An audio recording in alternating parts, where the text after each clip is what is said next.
Hi, I'm Stephen Webb, host of Touring Heaven, your tour guide and traveling companion, and I'd like to invite you to come with me on a tour of heaven.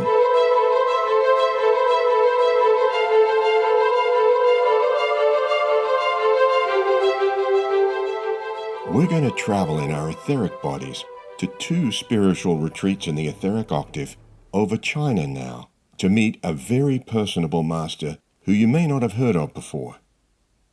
His name is Maitreya, which simply means kindness. There's a lot to know about Maitreya. His name has been well known for centuries among Buddhists, but you shouldn't be surprised to learn that, like all ascended masters, his connections with us, the body of God on earth, transcends any one religion. Remember when we went to visit Gautama Buddha at the retreat in Shambhala in the etheric octave over the Gobi Desert and were surprised when we were invited to his western Shambhala, high up in the Rocky Mountains of Montana in the United States. We were also surprised that Gautama had a direct or almost instant mode of travel to and from Jesus' retreat in Arabia. When we think of Gautama, many think of him as the Buddha. But to Buddhists, there's an entire lineage of Buddhas. They anticipate a coming Buddha who will revive apostate institutionalized Buddhism. He will dissolve the accumulated orthodoxies of 2,500 years of bureaucracy, reinvigorating the original divine spark of Gautama's wisdom and compassion back into Buddhism. And as in Messianic Christianity and Judaism, Buddhists can't agree on when the anticipated Buddha is scheduled to arrive. Some have read the prophecies of his coming with the assumption that we will be simply passive bystanders watching the Master do all the work. But that doesn't account for our free will or the God-given opportunity to work with the Master. The ascended Masters and the innate divine wisdom of cosmic cycles move ahead with the people's inner need for divine teaching, whether we or human institutions are ready or not. But we can anticipate these cycles and get to actively choose what part we engage in the outplaying of prophecy. Maitreya is the anticipated Buddha, except he isn't waiting to arrive. As you'll hear on this tour, he's been fully engaged with souls on earth for a while now. There are good reasons why we can't see him physically. Our eyes can't see the etheric, and, like Jesus, persons of great light get persecuted in our world, so the way to get to know him is in our etheric bodies at his level, and that's where we're going now. I think you'll notice immediately, Maitreya is awesome in a good way, and he's also very friendly and approachable. He was close to Sanat Kumara, Gautama, and Jesus long before the 144,000 volunteers from etheric Venus came to rescue the people of Earth far back in prehistory. If you want a refresh on Sanat Kumara, listen to Touring Heaven, Episode 3, Gautama Buddha and Shambhala. A spiritual lineage anywhere in cosmos is simultaneously both brotherly and hierarchical, and it's based on what we know as the master-apprentice relationship. In this case, the core lineage of ascended masters related to Earth begins with Sanat Kumara, then Gautama, then Maitreya, then Jesus, then the saints, east and west. This exemplary lineage has attracted other great beings of light or bodhisattvas from across cosmos to assist them and us on physical Earth. Why does Earth warrant so much attention? Like it or not, Earth is known as the crossroads planet, where the ancient Luciferian rebellion against God is still ongoing, attempting to control this solar system and many more we don't know about. But eons of opportunity to bend the knee have passed, and the confrontation we're partially aware of now is the process where corruption and anarchy are judged and dissolved by the light of divine order and pure creativity without global war. Even though we see through a glass darkly and are not aware of the big picture of this judgment, we can apply daily through prayer and service to join the holy lineage as students of kindness and wisdom. The importance of Jesus in the spiritual lineage of earth, though, needs to be emphasized. To us in the physical, Jesus has been the most visible and publicly documented master. Remember in the New Testament when Jesus, aged 12, went missing for 3 days in Jerusalem? Think about what was happening in the unspoken sense. This is Luke. And the child grew and waxed strong in spirit, filled with wisdom, and the grace of God was upon him. Now his parents went to Jerusalem every year at the feast of the Passover. And when he was 12 years old, they went up to Jerusalem after the custom of the feast. And when they had fulfilled the days, as they returned, the child Jesus tarried behind in Jerusalem, and Joseph and his mother knew not of it. But they, supposing him to have been in the company, went a day's journey, and they sought him among their kinsfolk and acquaintance. And when they found him not, they turned back to Jerusalem, seeking him. And it came to pass that after 3 days they found him in the temple, sitting in the midst of the doctors, both hearing them and asking them questions. And all that heard him were astonished at his understanding and his answers. And when they saw him, they were amazed. And his mother said unto him, Son, why hast thou thus dealt with us? Behold, thy father and I have sought thee sorrowing. And he said unto them, How is it that ye sought me? Know ye not that I must be about my father's business? And they understood not the saying which he spake unto them. So if you've been a parent and your 12-year-old goes missing for 3 days and you find him in deep conversation with the doctors of the temple, you probably wouldn't understand his response either. But in Luke, in the printed account of this, it's important to note that when his mother Mary said, Thy father and I, father is printed with a lowercase f. When Jesus says, I must be about my father's business, fathers is printed with a capital F. A 12-year-old chiding his father and mother about them not knowing that he's ready to be about his father's business says there's a lot going on with this soul. He's not saying, please let me stay and talk with the doctors in the temple. He's taking dominion. At 12, he was filled with wisdom and the grace of God was in him. He was ready for something beyond the temple that he couldn't articulate, but expected them of all people to understand the yearning, the mission. He was ready to get on with it. Joseph, his father, an embodiment of Saint Germain, passed away not long after that, and the father's business Jesus referred to gets no further explanation in Luke or any other gospel. The yearning to be about it, combined with the growing strength in spirit, wisdom, and grace, meant Jesus was restless. His mother, Nazareth, the doctors in Jerusalem, were not able to provide answers to his questions or his yearning. Clues and evidence of where Jesus went and what he did over the next 17 years or so can be found in the excellent book, The Lost Years of Jesus by Elizabeth Clare Prophet, which you can find on AscendedMasterSpiritualRetreats.com.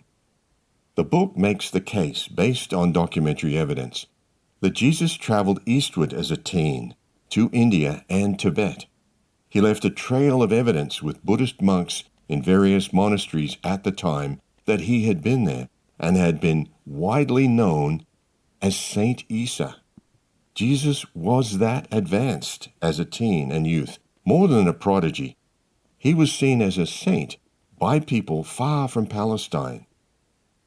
So what would have drawn a teen to leave home and family to travel alone into unfamiliar territories, languages, and cultures? The simple answer is a quest or a sense of mission common to spiritual adepts looking for their particular teacher. Yet the evidence of Jesus' travels found in the lost years of Jesus doesn't indicate that he found any known teacher, where he may have permanently settled as a part of that teacher's community. He kept traveling. But we do know that Jesus reappeared at age 30 in Palestine when John baptized him. The mission that follows in Palestine is that of a fully prepared adept, mystical savior, and world teacher. And during that 3-year mission back in Palestine, Jesus spoke as a mystic to his followers, as he did to his parents about his Father's business, and as we know, publicly performed miracles. How was he so well prepared? When Jesus said, "He that heareth me, heareth not me, but the one who sent me," who was the one who sent him? The one who sent him was our God the Father, beyond form, the source, designer, and creator of all of cosmos, who had to have etheric form, step down from the universal cosmic hierarchy to a personal individuality in order to speak in the Holy Spirit through his physical representative, Jesus. This stepped-down mantle of divine personhood or individuality was appointed through the ascended master, the Buddha Maitreya, present on earth in the etheric Himalayas while Jesus was looking for him in the physical. By heartfelt affinity for his teacher, Jesus was drawn to travel to the Himalayas, but we don't know if he ever physically saw him. By wisdom and grace, Jesus was astute enough to be aware of Maitreya's etheric presence through other people. Maitreya taught Jesus in the physical through the words and behavior of other people and through the non-verbal means of the Holy Spirit. But just like you who are about to meet Maitreya in your etheric body, Jesus would have communed with Maitreya in the etheric. In effect, Jesus' communion with Maitreya, who personified the universal I am that I am, was a form of schooling, a mystery school with a student body of one. 2,000 years later, the student body has expanded, possibly including you. Jesus' initiations under Maitreya's teaching were unique to his mission, and yours will be unique to your mission for humanity. You'll notice Maitreya often smiles and laughs and is known for his close personal interaction with his students. He's friendly, tall, broad-shouldered, fearless, has great vitality, dignity, patience. He's seen it all. And as a teacher, he's respectful and kind. Ask Jesus about his teacher when you see him next in the etheric. So how do you find Maitreya as Jesus did? Physical, etheric, or both? That's the question. Maitreya's Zen answer is, "Come and find me." In other words, he only wants to take on sincere students who make a sustained effort, those who want to find him and to show themselves worthy to know God through study, prayer, and service. Even though you're aware of yourself only in the physical body, you also have an etheric body, and when the student is ready, the master appears there, face to face. You'll find him as teacher in your etheric body, but you'll prove what you learn intuitively from him through your physical behavior. Where then does a candidate go in the etheric to meet Maitreya face to face? Tonight, we're traveling in our etheric bodies to a retreat in the etheric plane over the northern port city of Tianjin, or Tianjin, the third largest metro area in China. The name Tianjin means heavenly ford, and in the etheric, that's what we can expect to find. In the physical world, Tianjin, the port and financial metropolis of over 13 million people, developed where several rivers and canals merge into the Hai River. The Hai then flows eastward into the Bohai, the Gulf of the Yellow Sea. While I've been briefing you on who Maitreya is and where we're going, our blue angels have been patiently waiting for the physical you to nod off to sleep, so the etheric you can rise up through the roof and into the night sky, respond to the angel's smile, and then hold on tight. Are you ready? All right, we're up and on our way. Not so much heading toward China, because nations as we know them don't exist in the higher frequencies of heaven, but to a destination Maitreya would describe simply as a pure land. In what feels like just moments, we break through clouds and begin to circle a deep green forest, threaded with a silvery blue network of rivers flowing towards a turquoise bay. The sun is shining, and the warm water below reflects the light like sparkling diamonds. We take a seat and wait, looking down at the interlocking glyphs embedded in the gold flagstones, and then up at the flowering trees. It really becomes clear. This is heaven's ford, serene and peaceful, a pure land. It's also suddenly clear that none of us would be here if we weren't already at least candidates for Maitreya's mystery school in our octave. In our world, the mystery school is not so much one physical location anymore, but worldwide, a state of attuned consciousness, of receptivity to being taught and to being kind. At that thought, while we're looking out over the river, a bell sounds a sweet, melodic, reverberating note, and when we turn around, there is Maitreya, face to face. In person, he's infinitely more wonderful than any of the portraits you might have seen of him in our world. One feels the urge to rush up and hug him as the dearest friend and father. Maitreya invites us to pull the chairs in to make a more intimate circle, and sits down with us. What's so wonderful is the realization that the teacher of Jesus and the saints of the last 2,000 years, East and West, has invited us here for a purpose. This is going to be interesting. Right away, we notice the Master is holding a simple carved wooden bowl in his hands as he looks at each of us and begins, as the best teachers do, with an opening explanation wrapped in a mystery. He begins with an acknowledgement of what we're feeling.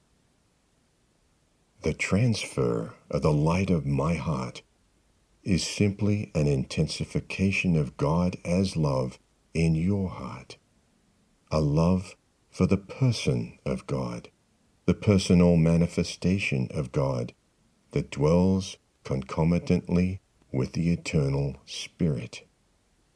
To be in love with a person of God is to be assimilated by that person and therefore to become that one.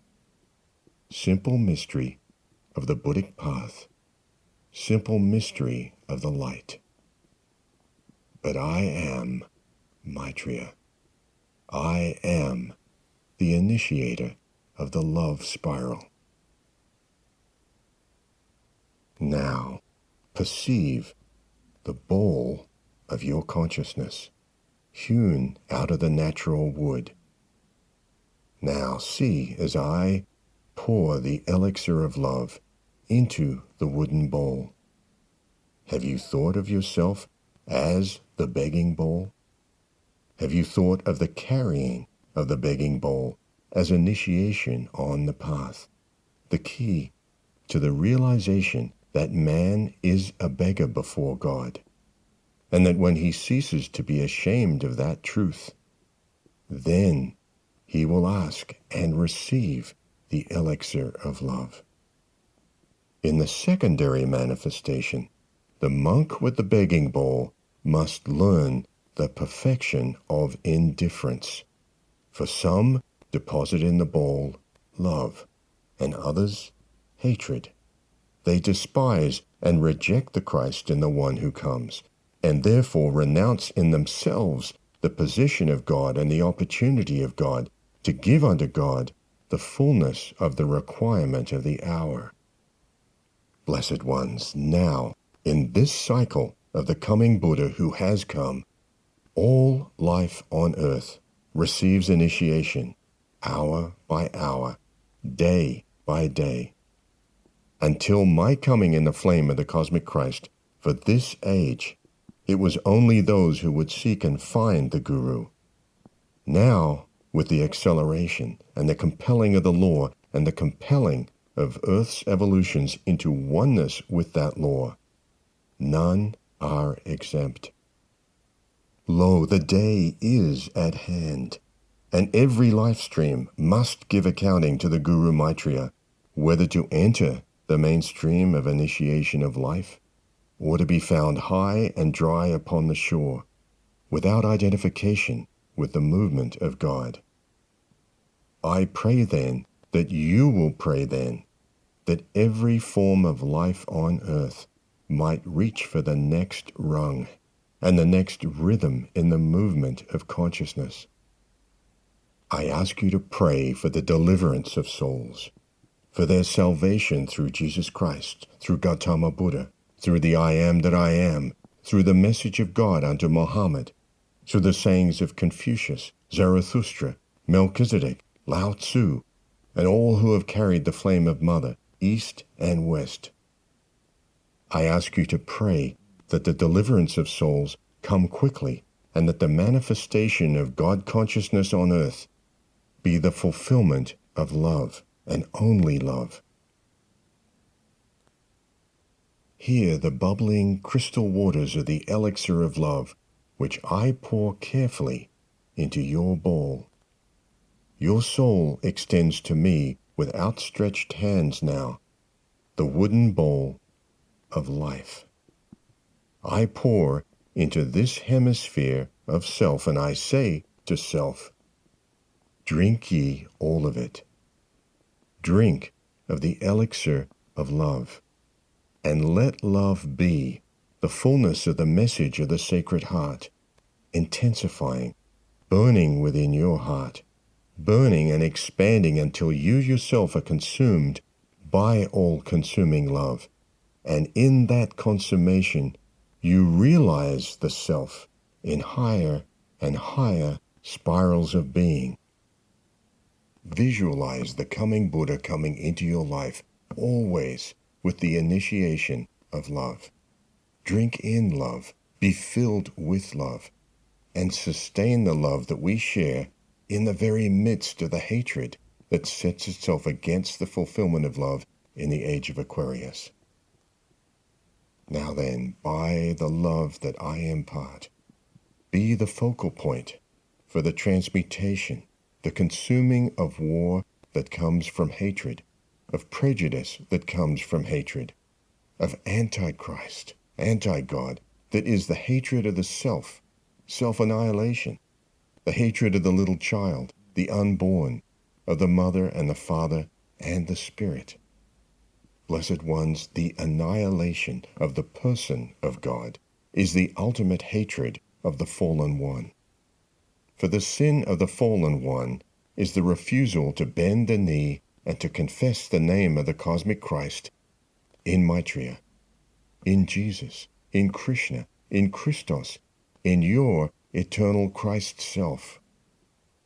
Therefore, understand that the lie of the denial of the personification of God originated in the pride of the evildoer who would not worship the Son of God, but made himself equal with God, and only upon the basis of a pride-filled equality would give homage to God himself, almost as a patrimony, as a condescension. Blessed ones, he who does not recognize the Holy Child as God and worship the God within the child denies the Lord God himself. For which one of you will acknowledge anyone who denies your offspring while saluting yourself? Your offspring is yourself, the eternal Christ, incarnate as the Word in many sons and daughters, is the self of God. Those who know not then the Christ are as pagans, as idolaters, and cut themselves off from the Eternal One. For by that denial of the love of the only begotten Son and of God for the soul of humanity in sending that Son, therefore lost the contact with the threefold flame of their divinity, which contains Father, Son, and Holy Spirit. I am Maitreya. I stand before you in the fullness of my stature. As I confirm myself to your inner eye as the personification of God, I open the door for you to stand upon the platform of life, the personification of the Christ, to be the open door for that self-same realization in all humanity. And therefore, I must declare myself the person of God, else deny forevermore your capacity to be the Son. I have shared my communion cup of love. I have filled your beggar's bowl, and therefore you are no longer the beggar in life, but the inheritor, the joint heir with the universal Christ. Expand your Christ self-awareness from the point of the heart of the point of Jesus Christ to the point of Gautama Buddha, and know me as I am, the initiator of all levels and planes of Christ consciousness. I call then unto the 12 tribes of Israel. I send the lifeline of the pure Son of God, and I say unto all, worship the Son, for only by worshiping the Son can you become the Son. This is the eternal message sent from the Father, which I confirm to your soul with the nearness of his heartbeat and his very breath. I am in you, Maitreya, the coming Buddha who has come to call you home to love. Maitreya stands and, looking at each of us, smiles thoughtfully, acknowledges the Christ in us, and walks back through wide open doors into the pagoda. In reflecting on his carefully chosen words, that we are the inheritors, the joint heirs of I am that I am, none of us can speak. We're so used to being put down in our world that we had to come to a pure land to be able to grasp it. One by one we get up and stroll between the trees down toward the crystal river to think. The reeds along the bank bend slightly in the breeze. It's quiet, except for the birds above us. How will we convey an awareness of this inheritance and responsibility by intuition to our waking minds? It implies the choice of immortality. We had thought that that was only for apostles and saints back in history. How would we convey that to anyone else? That love is transferable. Who would hear us? And then each of us, feeling the presence of Maitreya, turn around. The Master nods, apparently observing our thoughts, and asks us to follow him. We pass through the gold courtyard, up the stairs, and into the pagoda. And then within a split moment we're walking at a faster pace within a tunnel of light, a familiar experience to us from our visits to Gautama, Jesus, and Nada's retreats. And then there's a dazzling, clear blue sky ahead of us and a rush of cold air. As we step out of the bright tunnel, we feel snow giving way under us, up to our ankles. We look around at the panoramic view of high-altitude, snowy mountains in all directions. The elevation is well above the tree line, and there's a pristine peace in the air, a calmness and a freedom that's so rarely felt in our world. It's a joy to breathe it in, thinking how good it would be to recall from memory that this is how the sky should look and the air feel in our world. Maitreya motions us along a path cleared of snow toward a majestic white marble temple. We stop for a moment to look up at the bright towers and then take several flights of stairs up to the glowing entrance doors that open for us. Inside, more stairs, and then, in the foyer, we gather around a pink flame fountain. We feel its softening radiance, and after a few moments, join Maitreya out on a balcony with a broader view of mountains and valleys to the horizon. With almost no breeze, it's so still. A question is asked, almost in a whisper, about the concept the Master introduced, that joint inheritance of the universe is available to all sons and daughters of God. How would we convey that to anyone in our world? Without tangible proof, no one would have the time to listen. Maitreya explains how long ago he had similar thoughts in a conversation with his own teacher, Gautama Buddha, who he calls Father. Maitreya had been pondering the non-responsiveness of those in our world he wanted to teach, those who had volunteered to come here from Venus, but who had forgotten the mission and had no inclination to be reminded. At the time, this may have included us. Maitreya smiles as if reading our thoughts, and then begins to speak. One day I sat, my head in my hand, deep in thought, and Lord Gautama said to me, "What are you thinking, my son?"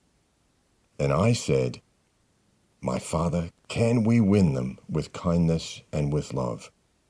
Will they respond to love?"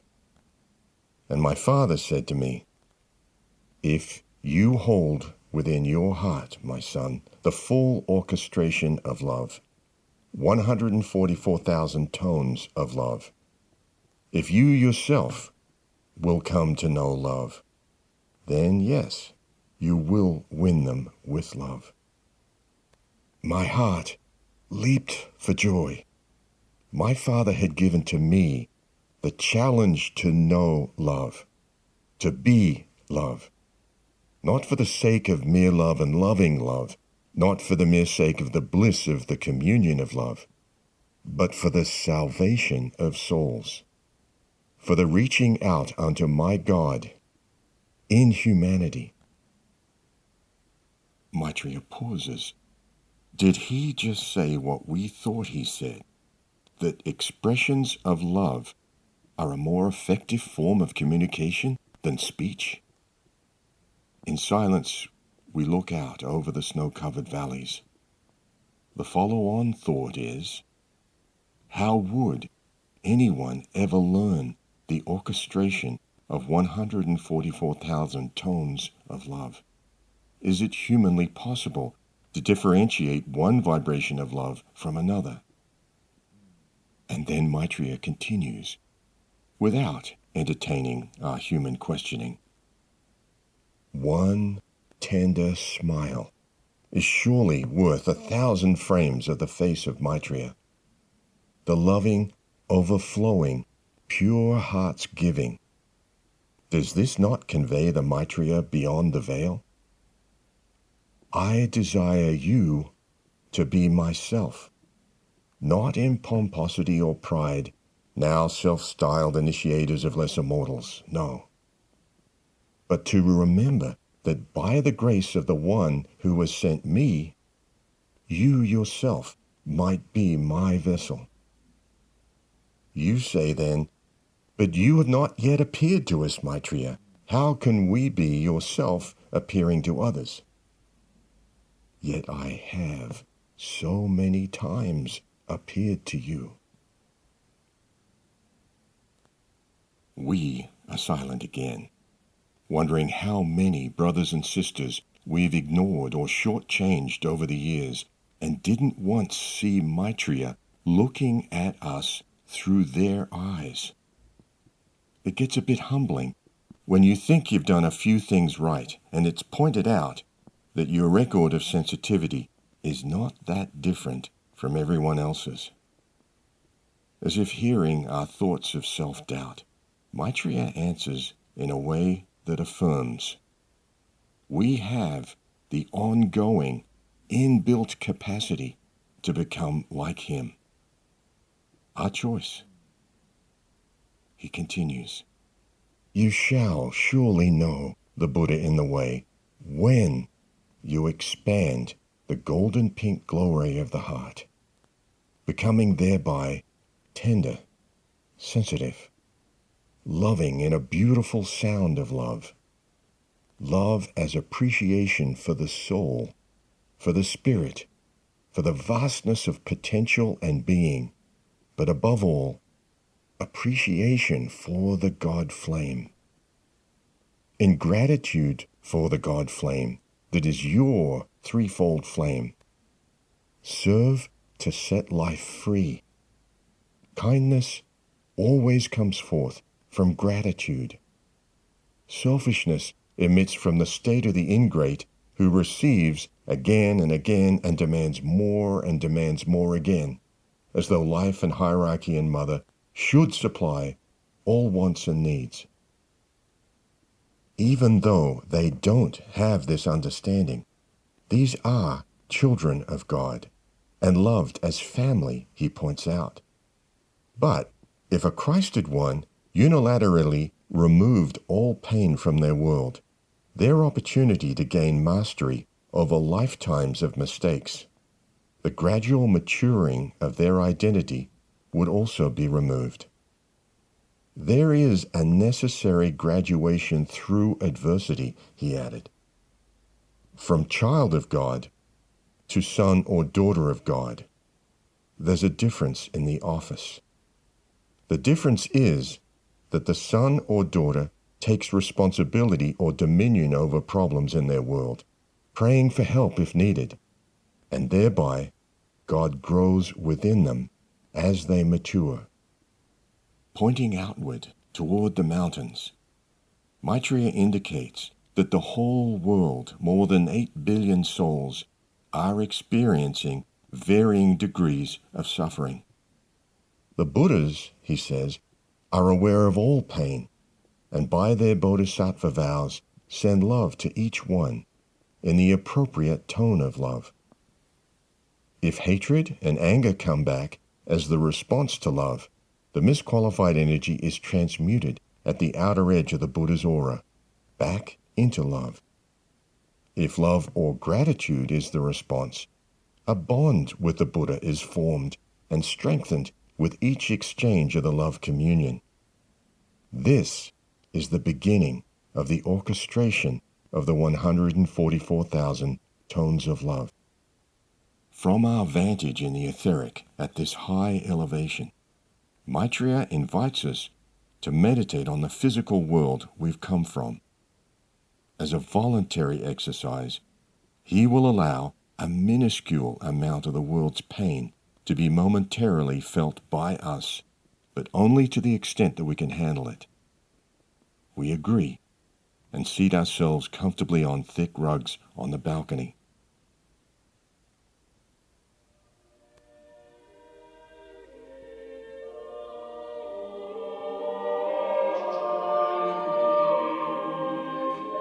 Under his direction, we visualize a bright candle flame, change the color to violet in our mind's eye, and then gradually focus our complete attention in the center of the violet flame. As waves of feeling come to us from our world, Maitreya instructs us to calmly send the feelings with a short mantra. I am a being of violet fire. I am the purity God desires. As a flowing current into the center of the flame. Accept them as transmuted into a higher form of love and wait for the next wave. This is, for us, what you might call sobering. The feelings of anguish are old familiar baggage, but amplified by many individuals. 1 or 2 waves are about all we can take. Maitreya eases us out of the meditation, just as we reach our limit. But in his eyes, there's a sense that our limit could expand as we learn to change the slow-moving waves of anguish back into the higher, quicker vibration of love. That's the pure form that the daily energy originally came as, from God to his children. It's us, in our mass media-tainted state of unreality, who unwittingly shift the original pure energy of love and turn it into suffering. To be willing to receive these waves of anguish, even in minuscule scope, is a test of trust that would only be offered to those who are ready for this first novice rung on the ladder of the bodhisattvas.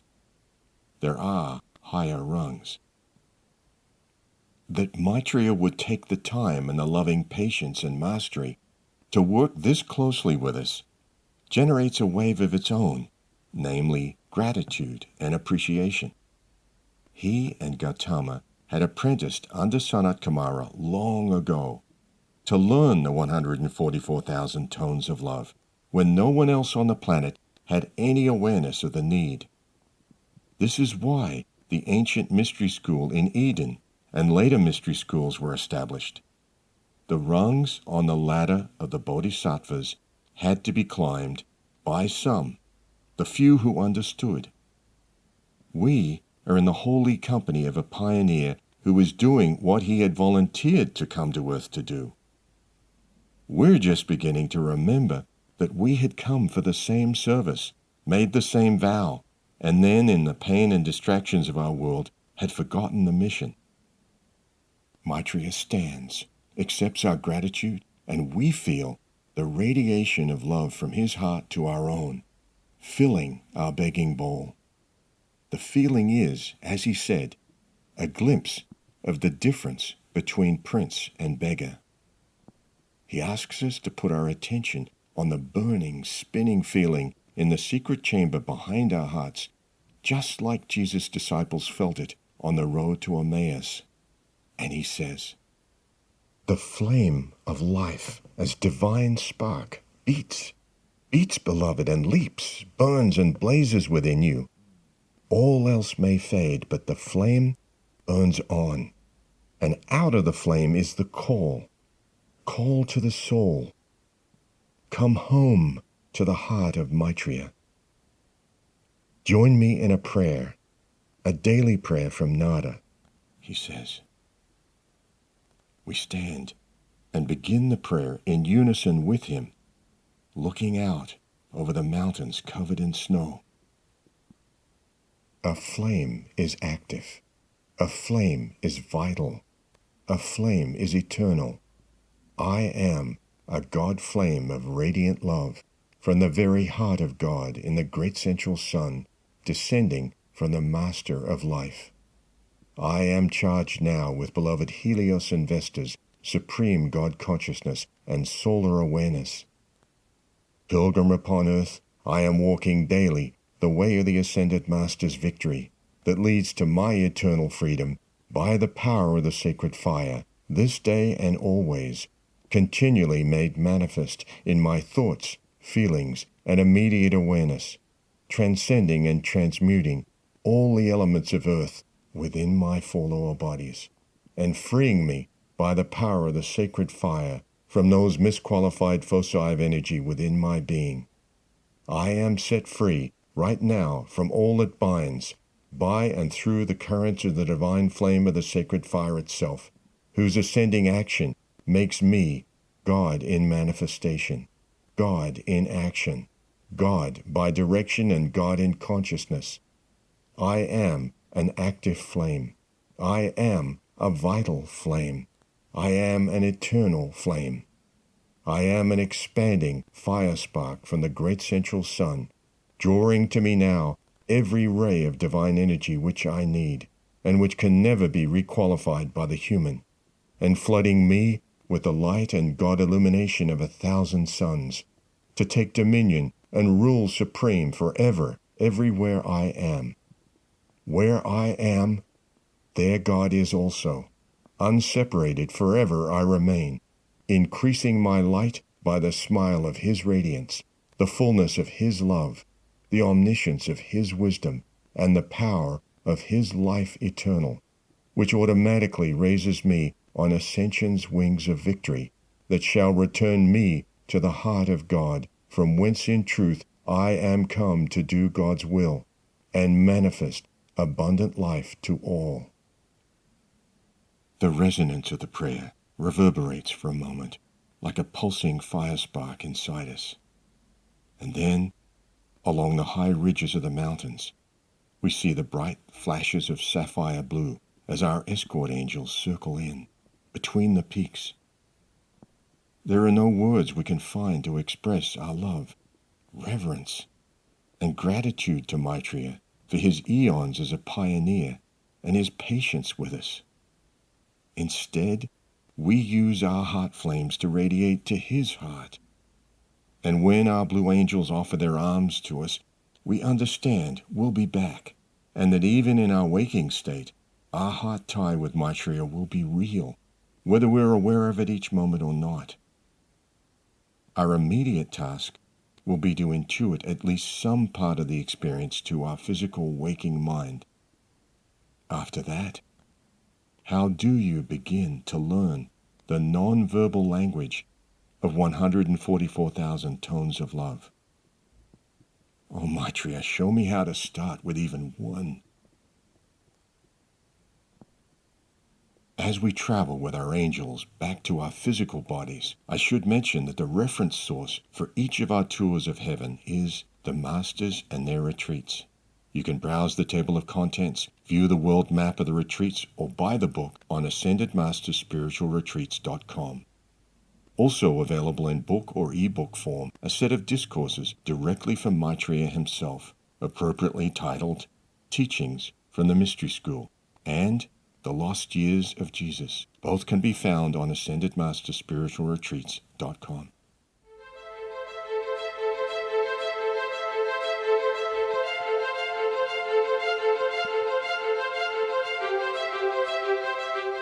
Next tour, we're going to etheric Jerusalem, to the Temple of the Resurrection, to meet an amazing Lady Master whose name is known to hundreds of millions of people.